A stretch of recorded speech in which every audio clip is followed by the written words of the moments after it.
হাসপাতালের 18টি আইসিইউ বেডের মধ্যে 17টির ভেন্টিলেটর ছিল নষ্ট। মাত্র একটি সচল থাকলেও মাঝে মধ্যে সেটিও বন্ধ হয়ে যেত।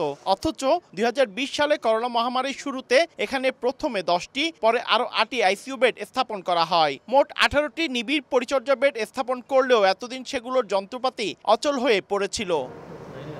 চট্টগ্রাম জেনারেল হাসপাতালে আইসিইউ ওয়ার্ডে ventilator, syringe pump, suction machine, হাইফ্রোনজেল অক্সিজেন, পেশেন্ট মনিটর সহ যেসব যন্ত্রপাতি নষ্ট ছিল সেগুলো সচল করার চেষ্টা চলছে।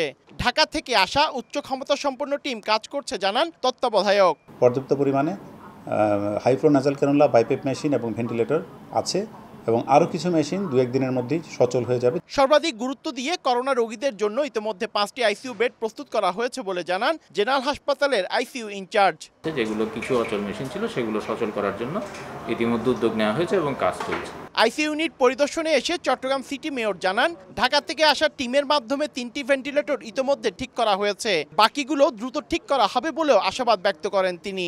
কাজ করতে এসেছে, তারা স্পষ্ট বলেছে যে টোটাল 10টা ভেন্টিলেটর তারা ফাংশনিং করে দিতে পারবে। তো আর বাকিগুলো আমাদের যেখানকার বায়োমেডিক্যাল ইঞ্জিনিয়ার আছে তারা কাজ করছে, তারাও যদি সেটা ফাংশনিং করে তারা আশা করি সমস্ত ভেন্টিলেটর ফাংশনিং হয়ে যাবে উইদিন শর্ট টাইম। এই মেশিনগুলো তো অনেক দিন ধরে চলছে আর কি, জাস্ট সিম্পল কিছু ট্রাবল আছে, যেমন অক্সিজেন সেন্সরের কিছু প্রবলেম আছে বা বোর্ডের কিছু প্রবলেম আছে, ওগুলো আমরা চেষ্টা করছি ঠিক করে দেওয়ার জন্য।